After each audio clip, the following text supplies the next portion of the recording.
o que o Jeff Bezos quer, o plano maestro dele e o que ele significa pra gente. E é com essa capa da edição de novembro de 2019 da revista The Atlantic, que um amigo me trouxe de presente dos Estados Unidos, que eu apresento o episódio do Metanoia Lab de hoje. Sobre ele mesmo, o Jeff Bezos, fundador e CEO da Amazon, a empresa hoje mais valiosa do mundo, além dele também ser o homem mais rico do mundo, com uma fortuna estimada em só 131 bilhões de dólares. E só para você ter noção, quando se divorciou do Jeff Bezos, a ex-mulher dele, a Mackenzie, se tornou a segunda mulher mais rica do mundo, ao manter o 25% de participação que ela compartilhava com o ex-marido, ou seja, ficou com 35 bilhões de dólares. E olha só que a fortuna dela está apenas atrás da Madame Bittencourt, que é a herdeira da L'Oréal, onde eu trabalhei por um tempo. E olha que o episódio de divórcio do Jeff Bezos ficou conhecido como o mais caro da história, é óbvio. Mas uma coisa é certa, o que não falta para ambos é o dinheiro, né? Imagina que para Bezos, no 30 de janeiro desse ano, ele viu a fortuna dele crescer de 13,5 bilhões de dólares em apenas 15 minutos. Uma simples quinta-feira, né? Uma quinta-feira igual a de todos nós. O mega lucro dele ocorreu após o anúncio de que as ações do gigante de tecnologia subiram 12%, seguindo o fechamento do pregão da Bolsa de Nova York.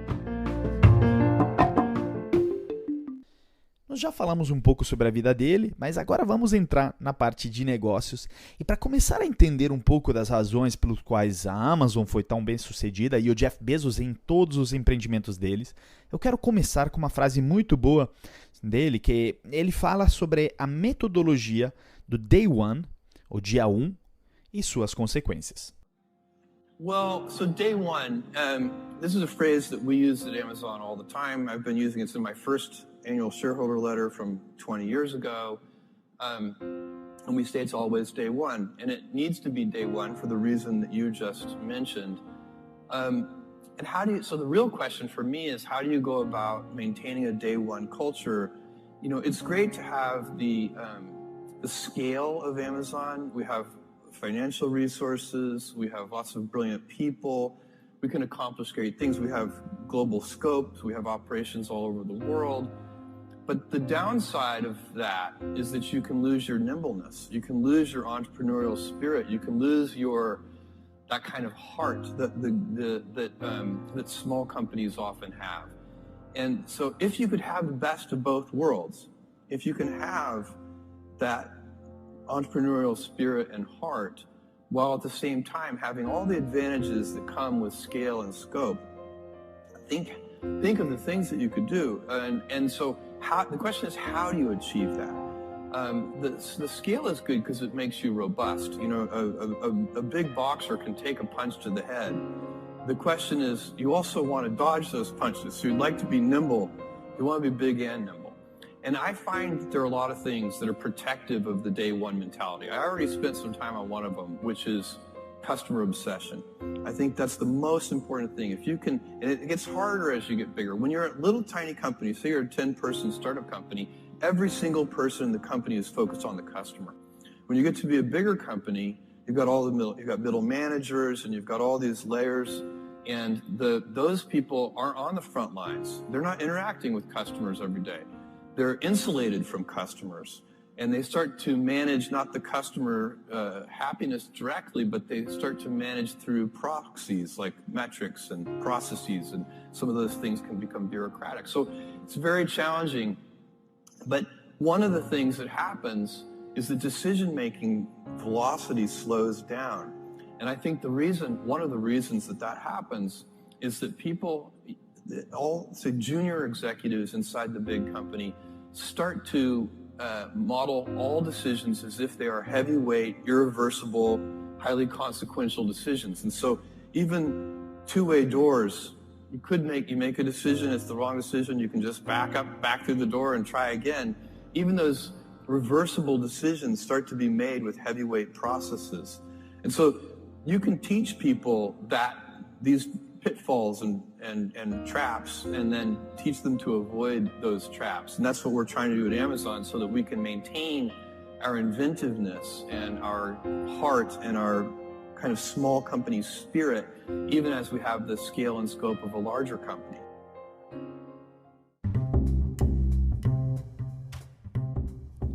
O Day One, o dia 1, é um conceito que usamos na Amazon o tempo todo.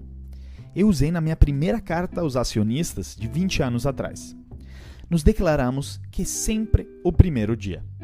A verdadeira pergunta para mim é: como manter uma cultura do Day One, do dia 1? Até porque, de fato, é muito bom, óbvio, ter a escala da Amazon. Nós temos recursos financeiros, também temos pessoas brilhantes, podemos alcançar muitas coisas e temos um alcance global, com operações por todo o mundo. Mas a parte ruim disso tudo é que você pode perder a sua agilidade. Você pode perder o seu espírito empreendedor, perder aquele tipo de coração que as empresas pequenas muitas vezes possuem. Então, se você puder ter o melhor de dois mundos, se você puder ter aquele coração e o espírito empreendedor ao mesmo tempo, você terá todas as vantagens que vêm com a escala e o alcance. E pense nas coisas que você poderia fazer. E a pergunta é: como você atinge isso? A escala é boa porque te faz robusto. Um grande boxeador, por exemplo, aguenta socos na cabeça. A questão é que você tem também que desviar desses socos. Você tem que ser ágil. Você quer ser grande e ágil ao mesmo tempo. E sim, eu luto muitas vezes para proteger a mentalidade do Day One. Eu já falei de uma delas, que é a obsessão pelo consumidor. Eu acho que é a coisa mais importante. Se você puder, é a coisa mais difícil quando você fica grande. Quando você é uma empresa pequena, por exemplo, uma startup de 10 pessoas, cada pessoa dessa empresa está focada no consumidor. Mas quando você tem uma empresa maior, você tem gerentes ali no meio, em todas as camadas, e de fato essas pessoas não estão na linha de frente. Elas não interagem com os clientes todos os dias. Elas estão isoladas dos clientes. E começa então a gerenciar através, gerenciando a felicidade dos clientes diretamente, mas eles começam a gerenciar através de procedimentos, métricas, e tudo fica muito burocrático.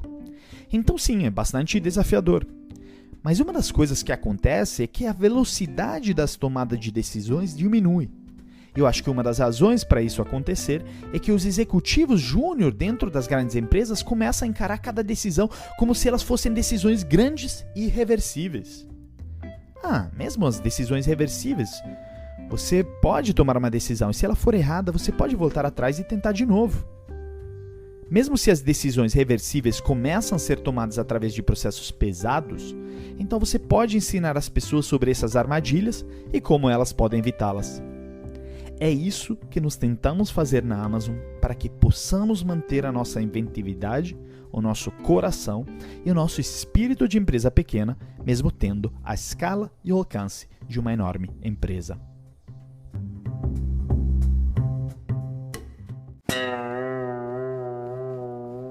Antes de começar, eu quero que você resgate uma lembrança. O seu primeiro dia de escola, por exemplo, o primeiro dia de trabalho, o primeiro dia como pai ou como mãe, para quem já é, o primeiro dia de namoro até para os mais românticos. O que você lembra? Como você estava se sentindo? Eu tenho um palpite. Chame eles de borboletas no estômago, frio na barriga, ou como já disse, pagando mico como um bom gringo no Brasil, dor de barriga, Mas chame como você quiser. O que você sentiu era empolgação, animação. Estava nervoso, óbvio, mas de uma forma positiva, daquela que te motiva a dar o teu melhor. Você com certeza estava focado em fazer bonito. Estava curioso. Você queria conhecer os novos amiguinhos na escola, ou queria saber mais da pessoa que tinha ao lado no escritório onde você acabou de começar. Ou melhor, vamos pensar no dia 1 por antonomásia, o 1º de janeiro. Praticamente todos começamos o ano motivados e focados em nossas metas, nossas resoluções de ano novo. A prova vem da época que eu trabalhava no Tinder. O que a gente já sabia era que o 1º domingo de janeiro era sempre o melhor dia do ano. O melhor dia onde o Tinder mais bombava. Sempre foi desde 2014. Até porque após alguns dias de ressaca, os solteiros e solteiras voltavam à vida, e se decidiam dar uma chance a esse app, que até alguns dias atrás eles consideravam tosco e o fim da picada, mas que de repente virava uma ótima opção. Esse ano vou desencalhar, já imagino eles falando entre si. Esse é o mesmo motivo pelo qual nós assinamos a Academia Anual em janeiro, pelo qual os apps de finanças pessoais bombam nessa época também. Vou sair da dívida e ficar rico. É também isso que pensamos no dia 1. É um dia de otimismo. Mas o que acontece depois? O dia 1 passa e chega o dia 2, dia 3, dia 4 e assim por diante. E a gente costuma chegar, por exemplo, após o carnaval já acomodado de volta em nossos velhos hábitos. Que estou gravando nos dias de carnaval, então posso garantir que o desafio é fazer com que as resoluções continuem. Não nos esquecemos da academia, voltamos a comer besteira e a gastar igual fosse o fim do mundo. E por que isso? É porque, como diz aqui nessa frase o Jeff Bezos, nos perdemos a mentalidade do dia 1. Nos negócios, mas como assim na vida? E é realmente muito interessante o jeito que essa experiência empírica que acabei de comprovar com os exemplos acima comprova essa teoria. Que mesmo sendo evidente, é contraintuitiva, porque nós frequentemente achamos que a mente do dia 1, que de fato é uma mente principiante, do qual já falamos inclusive no episódio do Simon Sinek, o primeiro do Metanoia Lab, seja uma atitude inexperiente, próxima ao fracasso. Mas é exatamente o contrário. O dia 2 é estase, seguido por irrelevância, seguido por um declínio doloroso, seguido pela morte. É essa a definição que o Jeff Bezos usa frequentemente ao escrever o dia 2. A primeira vez que ele usou esse termo foi uma carta aos investidores, como ele disse, de 1997. Parênteses aqui. As cartas aos investidores da Amazon são uma leitura em si. Vale demais a pena resgatá-las para entender a fundo o pensamento do Jeff Bezos, pois elas refletem o que anda na cabeça desse homem incrível. Bom, na carta aos investidores de 97, ele começa passando alguns números. Ele disse: servimos mais de 1,5 milhões de clientes, tendo 838% de crescimento de receitas, alcançando hoje 147 milhões de dólares de receita, e aumentamos nossa liderança de mercado mesmo com uma competição agressiva, ele dizia. Aí ele continua: mas esse é o dia 1 para a internet, e se executamos bem para Amazon.com. Hoje em dia o e-commerce poupa dinheiro e tempo precioso aos clientes. Amanhã, através da personalização, o e-commerce irá acelerar o processo de busca e descoberta de produtos. Olha isso, em 1997 ele já falava em personalização da experiência. E que fique entre nós, eu posso garantir que a maioria das empresas nas quais eu converso estão começando só agora um caminho da personalização. E só digo tentando. Bom, ele encerra a primeira parte da carta dizendo que a Amazon.com, olha, ainda era Amazon.com, não a Amazon, usa a internet para gerar valor real para seus usuários e, através disso, espera criar uma empresa duradoura, mesmo em mercados grandes e estabelecidos. E esse cara era visionário mesmo, porque olha só os números. Em 2006, então quase 10 anos após essa carta, o Walmart, o líder do varejo, era ainda 10 vezes maior do que a Amazon.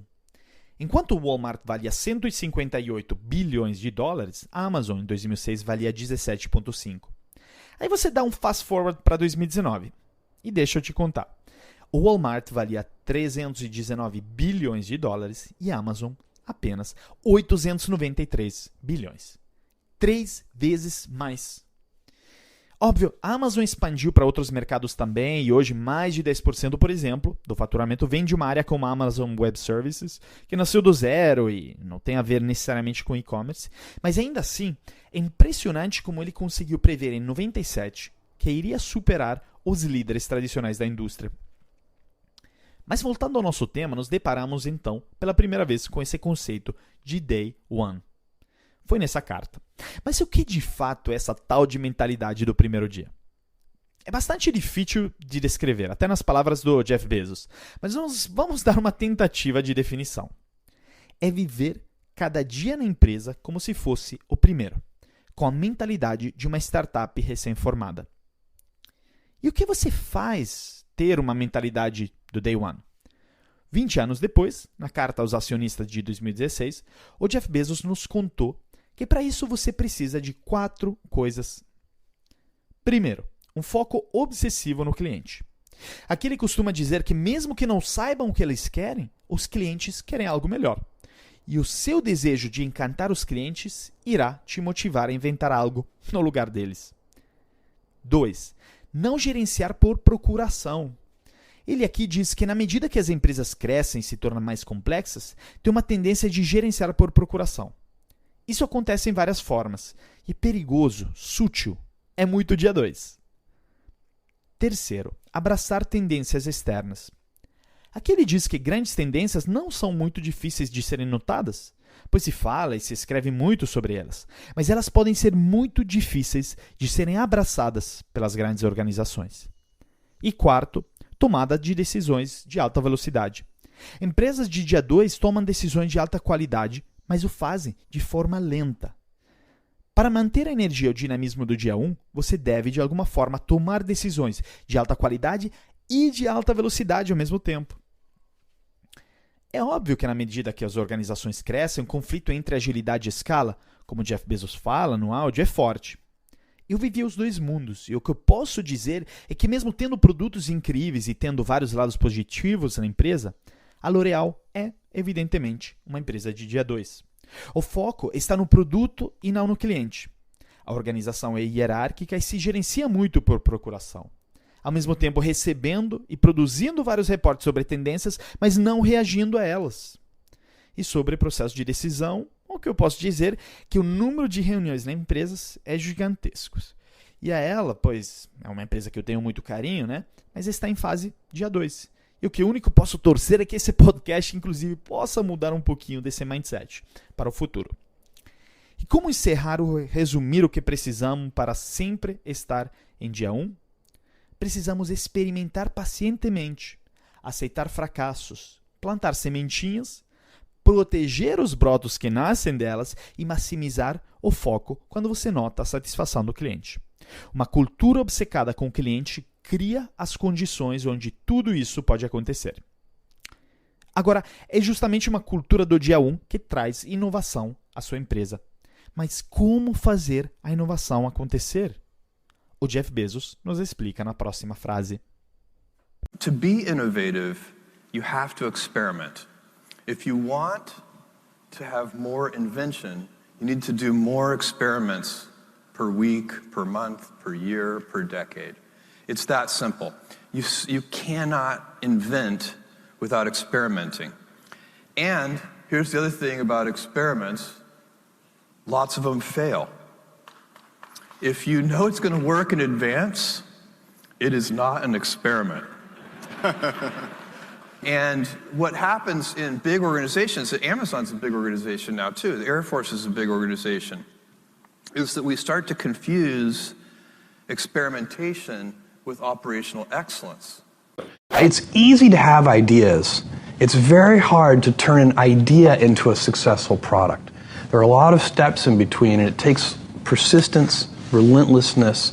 So I always tell people who are, who think they want to be entrepreneurs, you need a combination of stubborn relentlessness and flexibility. And you have to know when to be which. And basically you need to be stubborn on your vision, because otherwise it'll be too easy to give up.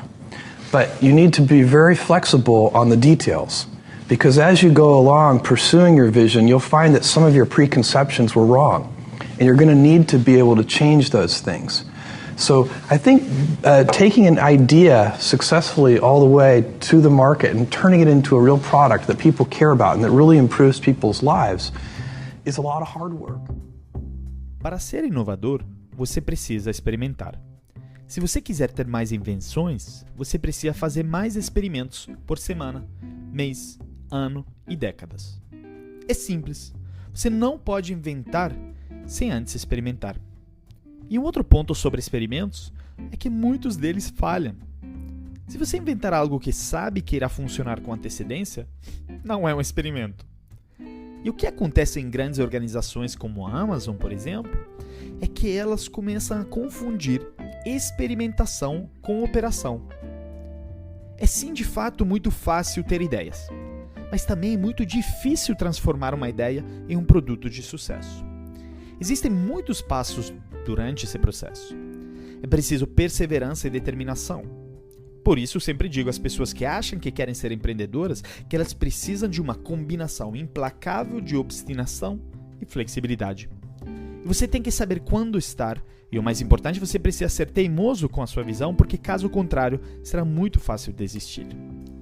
Você precisa ser muito flexível nos detalhes, porque enquanto persegue a sua visão, você descobrirá que algum dos seus preconceitos estavam errados. E você terá de ser capaz de mudar essas coisas. Resumindo, ter uma ideia de sucesso e transformá-la em um produto real para as quais as pessoas se preocupam realmente e que melhore a vida das pessoas, custa muito trabalho. Para explicar melhor a fala do Bezos aqui, eu quero que você se ligue nessa frase. Eu não falhei, eu apenas achei 10.000 maneiras disso não funcionar. Não, essa frase não é do Jeff Bezos, mesmo podendo ser. Mas é do Thomas Edison, um dos inventores mais prolíficos da história, com mais de 1.000 brevetos, que no fim do século XIX, ele inventou várias coisas que usamos até hoje, como o bulbo elétrico, baterias, o fonógrafo e assim por diante. Mas que, porém, falhou muito mais do que acertou. Não está convencido? Pergunta de R$1 milhão. Você sabe por que a Tesla Motors se chama assim?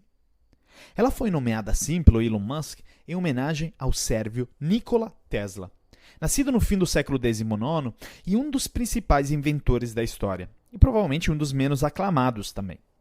E que também foi aprendiz de nada menos do que Edison, depois eles brigaram.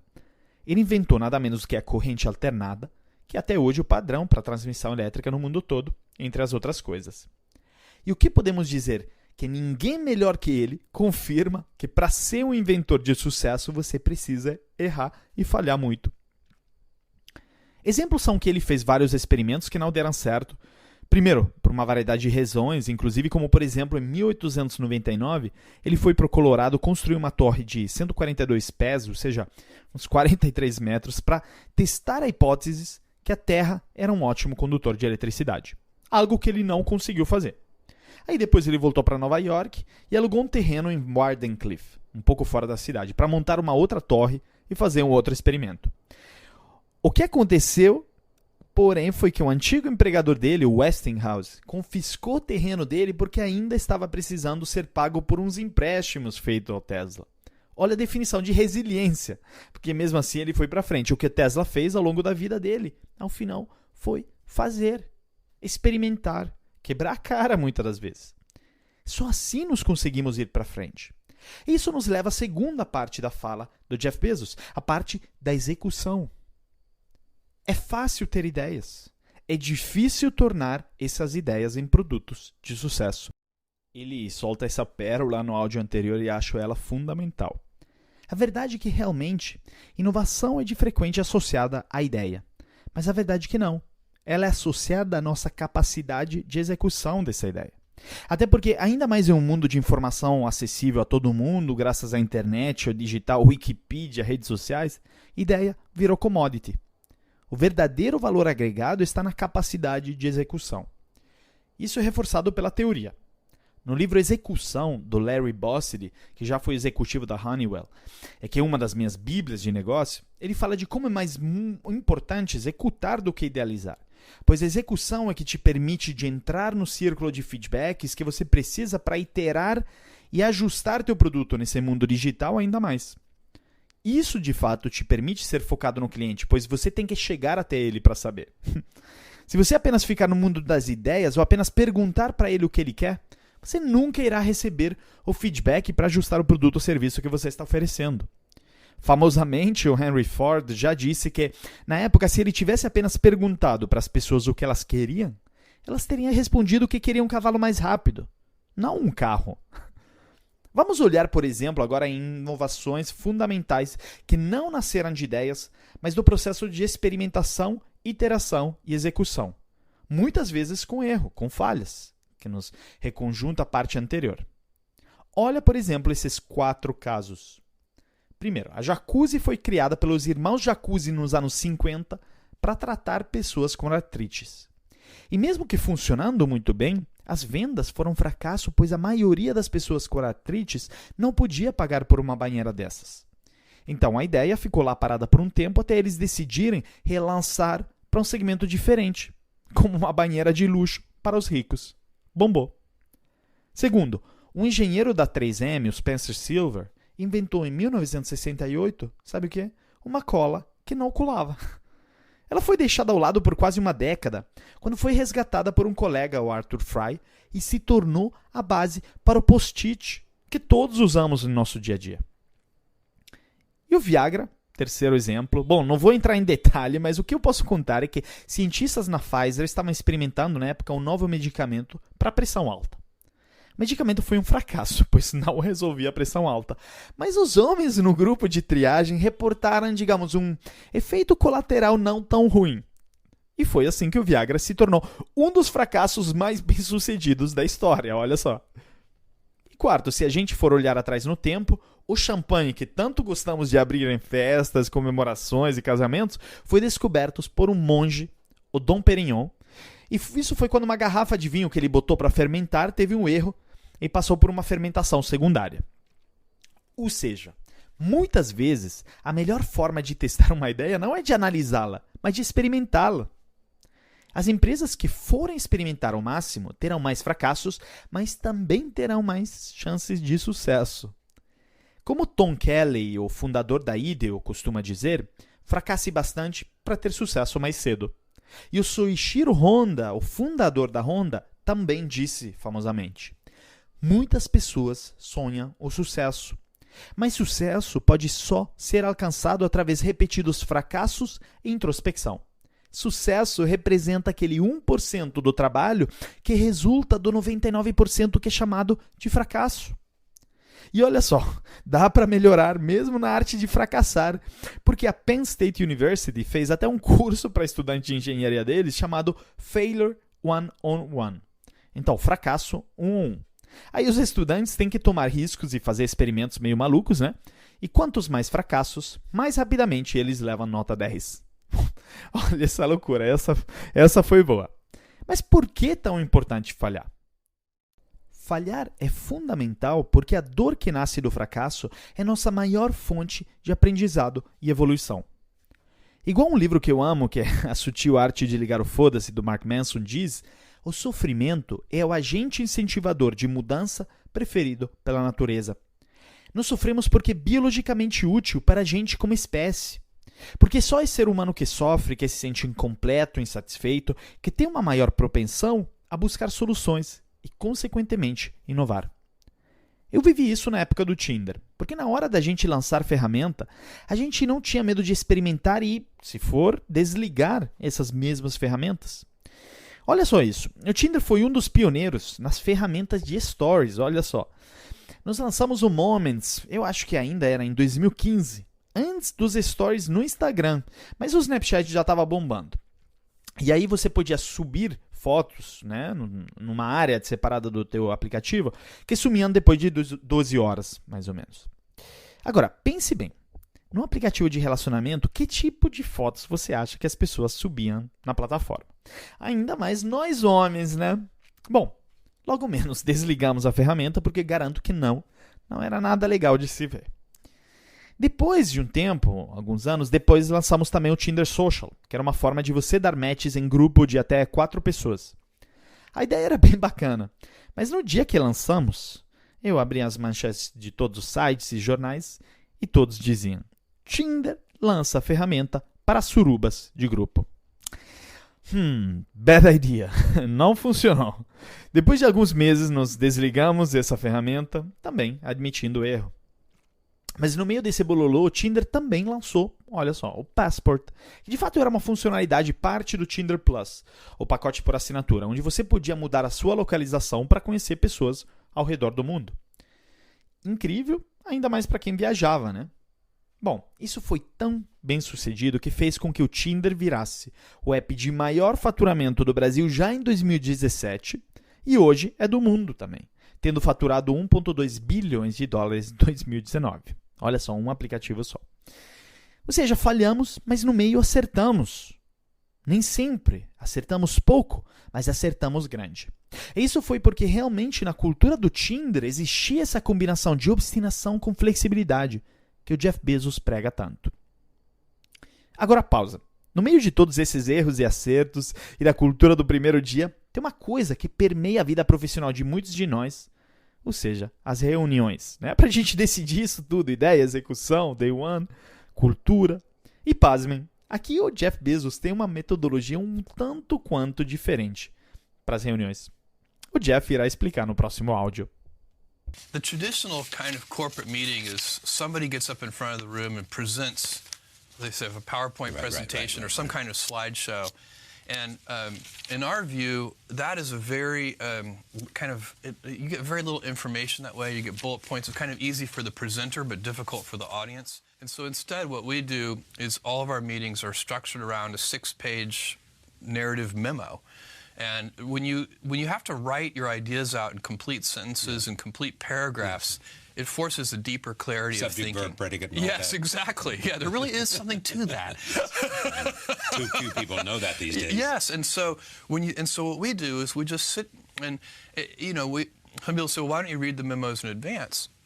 Well, part of the problem there is that time to read them in advance doesn't materialize out of nowhere. Yeah. And so this way, everybody has the time because we're all sitting around the table reading simultaneously. Everybody has actually read the memo. The author, who's put a tremendous amount of work into writing the memo, gets the nice warm feeling of seeing everybody read it. So they know it hasn't been a waste of time. It is getting read. It's being read. It is actually being read. And there's another nice thing about this approach too. If you have a kind of a traditional PowerPoint presentation, sometimes executives are very good at interrupting, and so the person will get halfway into their presentation, and then some executive will interrupt the conversation, and that question that the executive asked probably was going to be answered 5 slides in. Yeah. And so if you read the whole 6-page memo, it often happens to me, I get to page 2 and I have a question I jotted in the margin, and by the time I get to page 4, the question has been answered, so I can just cross it off, and it saves a lot of time. O formato tradicional de reuniões corporativas é um em que alguém levanta na frente da sala e apresenta algo no PowerPoint ou em algum outro tipo de apresentação com slides. Em nossa opinião, você recebe pouquíssima informação dessa forma. É fácil para o apresentador e é difícil para o público. Ao invés disso, o que fazemos é estruturar todas as nossas reuniões em torno de um memorandum de 6 páginas. Porque quando você precisa escrever ideias em frases completas e estruturadas, isso leva a uma clareza muito mais profunda. Sendo assim, o que fazemos é apenas nos sentarmos e lermos. E o motivo pelo qual lemos com antecedência é que com a leitura do memorando nos permitimos às pessoas primeiro lerem com calma e ao mesmo tempo você sabe que todo mundo está lendo, pois está todo mundo em torno da mesa, lendo de forma simultânea. E ao final, o autor, que colocou uma quantidade enorme de trabalho em escrever esse memorando, costuma ficar feliz e com uma sensação boa de que todo mundo o leu. Ou seja, o memorando que ele preparou não foi uma perca de tempo e está sendo lido. E outro ponto positivo dessa abordagem é que se você tiver uma apresentação PowerPoint tradicional, os executivos são muito bons em interromper. E, portanto, quando a pessoa estará na metade da apresentação, algum executivo irá interromper a conversa e fazer essa pergunta. E provavelmente essa pergunta seria respondida nas seguintes 4 ou 5 slides. E com isso, se você em vez estiver num memorando de 6 páginas, o que acontece muitas vezes comigo é que na página 2 eu tenho uma dúvida, eu anoto essa dúvida na página e na página 4 ela já foi respondida. Assim eu dou meu xizinho em cima dela e poupo o tempo de todos.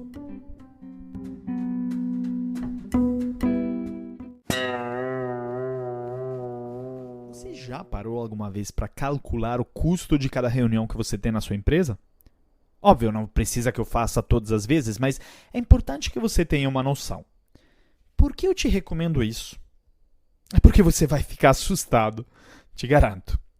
São valores quase sempre absurdos, até porque o maior valor da sua empresa está no tempo dos seus funcionários, e o seu também. Não precisamos ser gênios da matemática para estimar o custo de horas de cada membro da equipe e somar tudo para entender que cada reunião em nossas empresas custa centenas, milhares às vezes e de frequente dezenas de milhares de reais em grandes corporações. Eu já participei de reuniões em grandes empresas, não apenas onde eu trabalhei, mas também onde liderei workshops e dinâmicas de grupo, onde eu sentia nos ombros o investimento que a empresa vinha fazendo com essa reunião. Bom, mas por que eu estou falando isso tudo? É porque reuniões inefetivas podem ser um dos maiores desperdícios financeiros na sua empresa.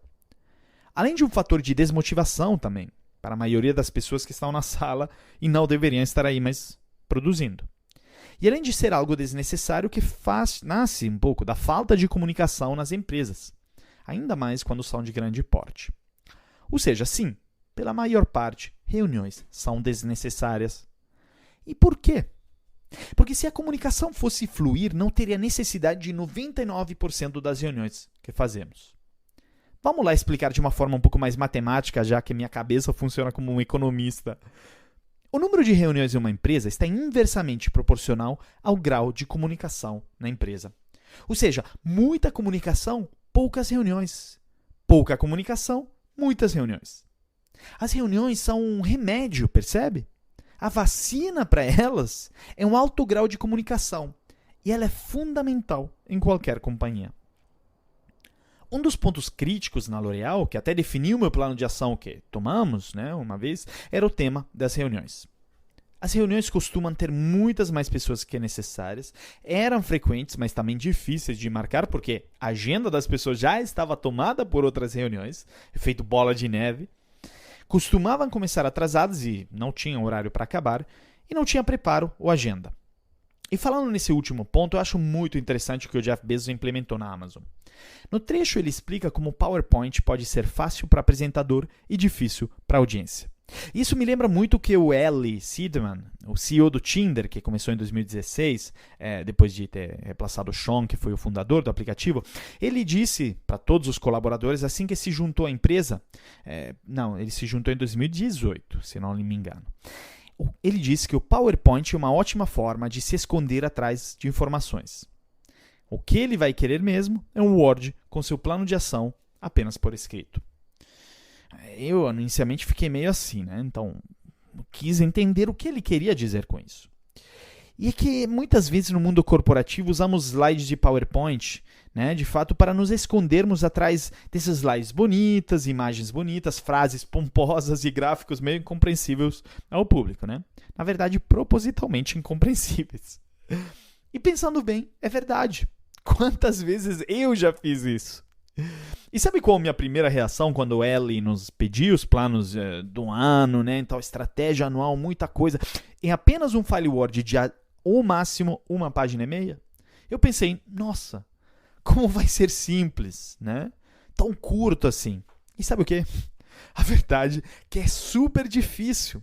Porque pense bem, em uma apresentação de 50 slides, você pode contar a história que quiser, entrando em detalhe, tendo uma narrativa, falando e tal. Mas tente agora me contar, você, o plano de 2020 da sua empresa. Vai ser super difícil, quase impossível. Numa frase só, isso é muito difícil. E isso é porque, para escrever de forma assertiva e resumida, você tem que ser objetivo. O que a maioria de nós não é. Eu não sou, muitas das vezes. Então imagine o quão difícil é preparar e liderar uma reunião na Amazon. E com esse processo de memorandum de 6 páginas, o Jeff Bezos resolve justamente os 2 grandes problemas mencionados acima. Primeiro, a falta de clareza nas reuniões, e também faz com que o relator pense muito bem no que ele quer apresentar. Ele não vai poder se esconder atrás de um PowerPoint bonito. E, além de tudo, ele tem a sensação positiva de se sentir prestigiado, ouvido e importante dentro da empresa. Isso é motivador. E para fechar esse nosso terceiro encontro, eu escolhi mais uma frase do Jeff Bezos em que ele diz: se você decidir que irá apenas fazer o que sabe que dará certo, estará deixando um monte de oportunidades para trás. E eu escolhi essa frase por um único motivo: te dizer, vai lá e faz. Tenha um objetivo, não importa a quantidade de erros, tudo é válido. Errar é construir essas oportunidades, pois elas não são frutos de ideias, mas sim da incessante quantidade de tentativas. E como provocação final, eu quero que você reflita sobre uma única pergunta. Qual foi o último erro que você teve a felicidade de ter para saber que está no caminho certo? Pense bem. E se tiver, me responde essa pergunta no LinkedIn ou no meu perfil do Instagram. Nos vemos semana que vem.